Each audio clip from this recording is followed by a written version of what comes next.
Numa entrevista, normalmente quem pergunta é o jornalista. Mas o Samuel inverteu a lógica, olhou bem para mim e perguntou: "Você já passou fome?" A publicação foi feita nas redes sociais pela nossa colega aqui da Record TV, a jornalista Ana Paula Pedrosa. A reflexão foi feita depois que ela conversou com o Samuel. A dura realidade é: você já passou fome? Então, eu já. Então eu sei o que é. Então é muito dolorido. Então você não quer ver uma criança passar fome, não. Jamais, em modo nenhum. E tem muita gente passando fome. Fome. Está mais difícil colocar comida na mesa? Está sim. As medidas necessárias para combater a disseminação do coronavírus acertaram em cheio a economia. Empresários e comerciantes tiveram que fechar as portas, deixaram de faturar, demitiram. Foi o que aconteceu com o Samuel. Fugação durante 10 anos. Aí veio a pandemia agora aí meu patrão, da empresa que eu trabalhei por muito tempo, teve que me dispensar.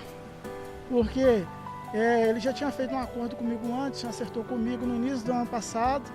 Aí me segurou ainda por mais um tempo. Aí como tem mais funcionários na empresa, ele falou: "Samuel, não dá mais para me te ajudar, estou te ajudando o máximo que eu posso." Aí eu entendi. Aí eu saí atrás de emprego, procurei emprego, encontrei emprego. Mas com uma semana depois mandou fechar tudo de novo, eu fiquei desempregado.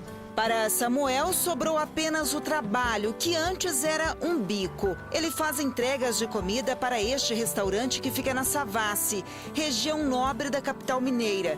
Sai de Vespasiano, na região metropolitana, pedala 30 quilômetros e gasta 2 horas e meia para vir para o trabalho e mais 2 horas e meia para voltar para casa.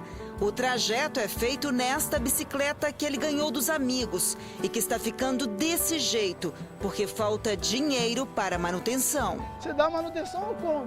Eu prefiro comer, né? Porque bicicleta até quando não dá, você empurra. Quantas vezes já fui empurrando para casa que quebrou?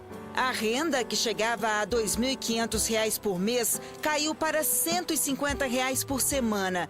E desde que a pandemia deu um golpe no orçamento do Samuel, a vida financeira da família tem sido uma operação de subtração. Eu tenho que escolher se eu como ou se eu pago aluguel, se eu junto para pagar o aluguel, entendeu? Para sustentar os 3 filhos e a esposa com R$ 600 por mês, é preciso ser um especialista em estratégia. Eu tenho que comprar gás, que dá para 2 meses, aí eu junto dinheiro, dessa semana aqui eu guardo para comprar o gás.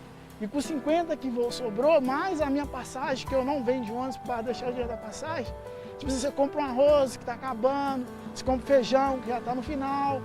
E carne, assim, é um ovo, né? Porque hoje em dia a gente não come carne mais não, ninguém está comendo carne, é difícil. Dona Tereza e seu Adilson não têm dinheiro para comprar nem o básico. Para não ficar sem comer, eles vieram à sede do movimento de luta nos bairros, vilas e favelas em busca de ajuda. Como é que tá a casa da senhora lá, os armários, a geladeira? Não tem nada. Nada, nada? Nada.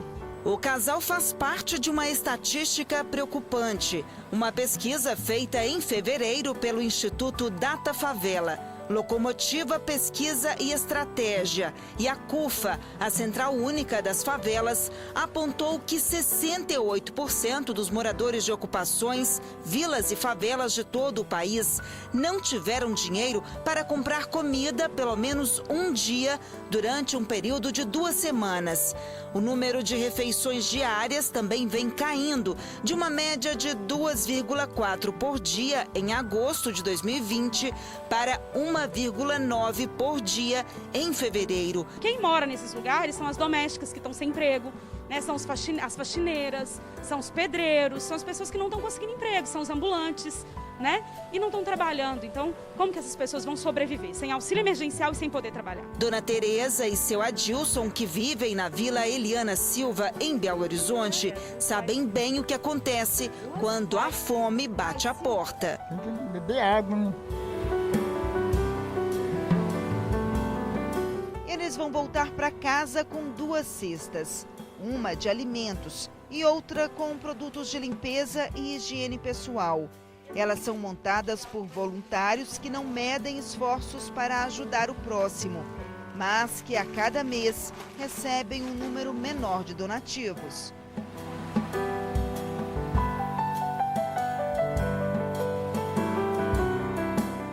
Mais de 4.270 famílias de cerca de 10 comunidades de BH e da região metropolitana estão cadastradas no movimento, mas apenas 20% delas estão recebendo as cestas.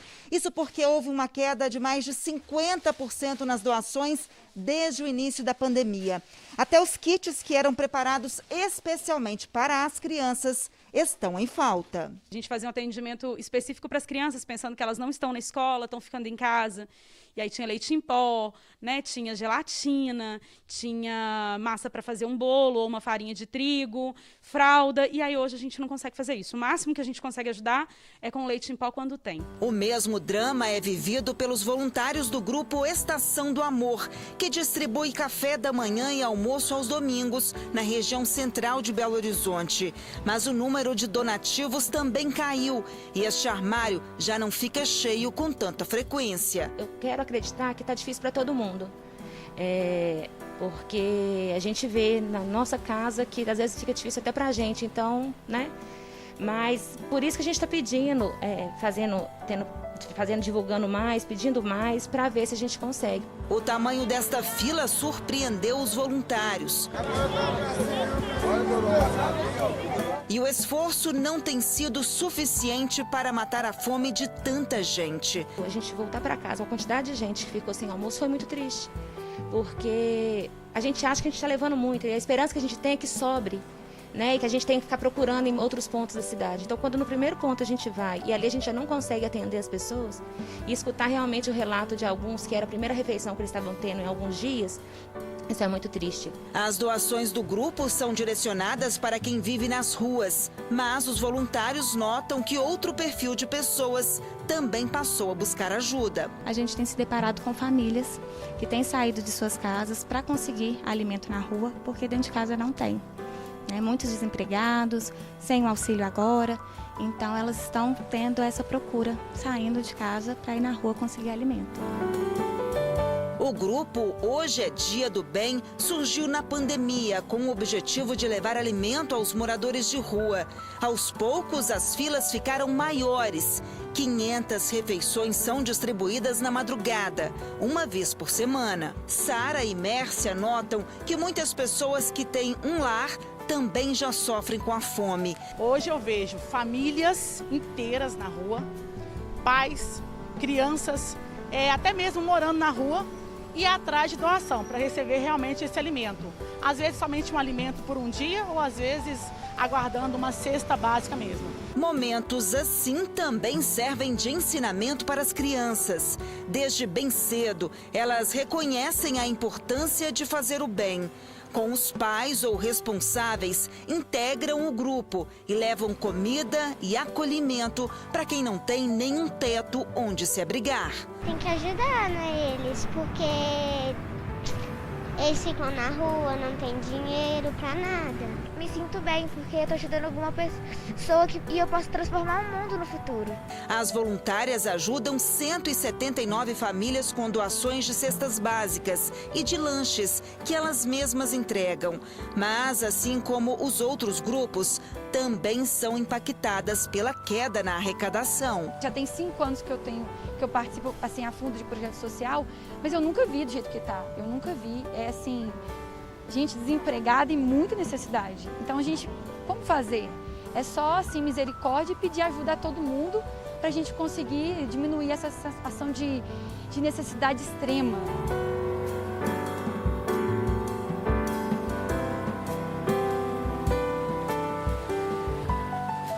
A pesquisa mostra ainda que 9 em cada 10 pessoas que vivem em comunidades espalhadas pelo país afora receberam algum tipo de doação durante a pandemia.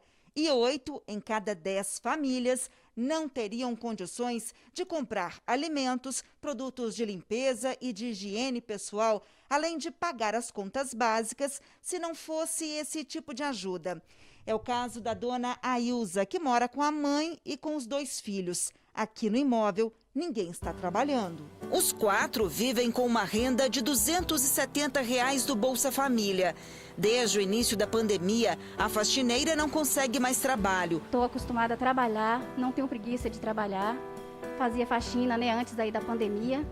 Agora nem faxina mais a gente está achando, então fica muito difícil. As contas estão atrasadas e só tem comida nos armários e na geladeira, graças às doações. Qual foi o cardápio mais difícil que a senhora fez aí com a falta dos mantimentos? Teve dia que a senhora chegou a fazer o quê? Aí só legumes, um ovo, que é o que mais come, é ovo. É o que sempre tem, é ovo.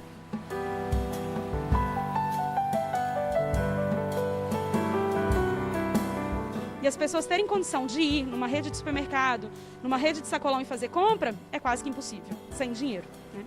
E aí o número de pessoas, por exemplo, que estão catando na porta do sacolão ou pedindo na porta do supermercado, cresceu muito nos últimos tempos, porque é uma alternativa, pedir, né? Então as pessoas têm tentado fazer isso para não morrer de fome.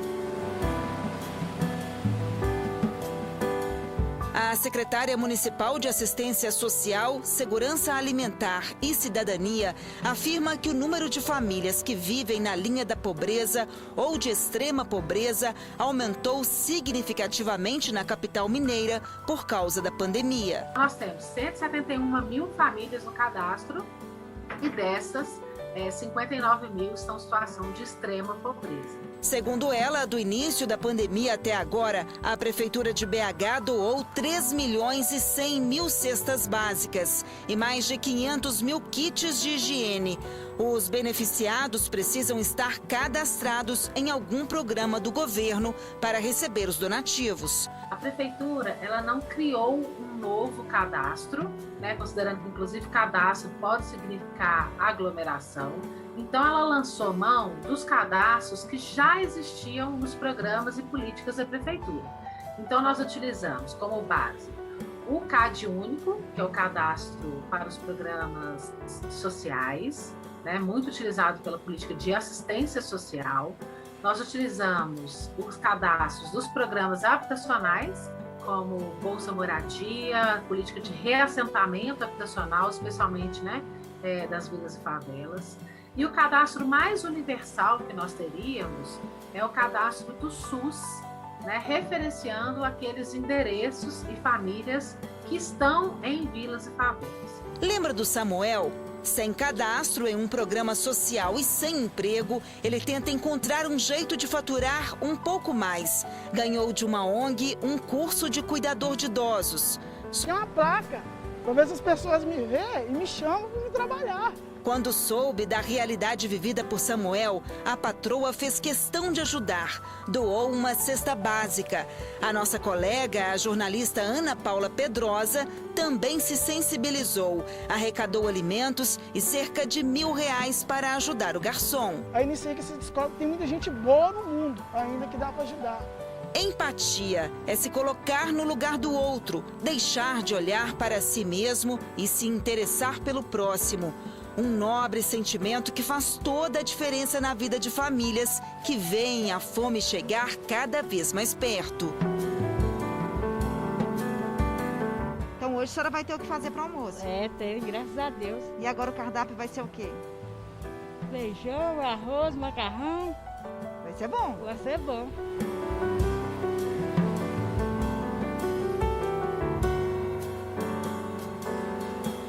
E agradeço também as pessoas que estão doando aí, porque tem ajudado muita gente.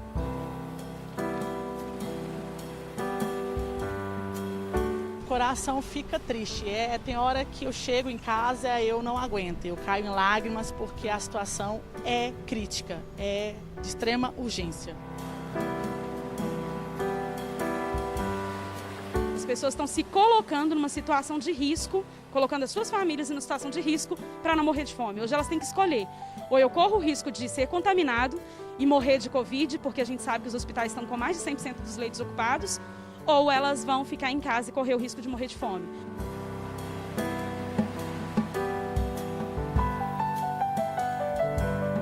Já tem 5 anos que eu participo assim a fundo de projeto social, mas eu nunca vi do jeito que está. Eu nunca vi. É assim, gente desempregada e muita necessidade.